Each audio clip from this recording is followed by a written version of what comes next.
আসলাম। ভুঁড়ি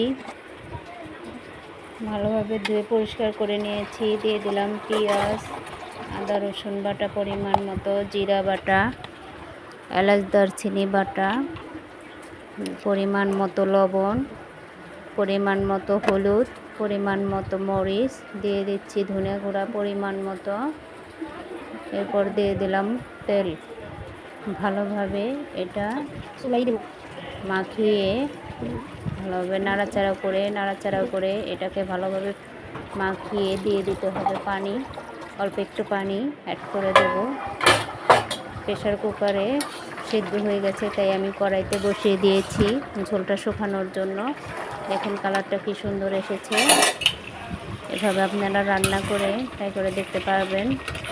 প্রেশার কুকারে দিলে ভুঁড়িটা তাড়াতাড়ি সিদ্ধ হয়ে যায়। পরে কড়াইতে ভাজা ভাজা করে নিলেই হয়। কালারটা কি সুন্দর।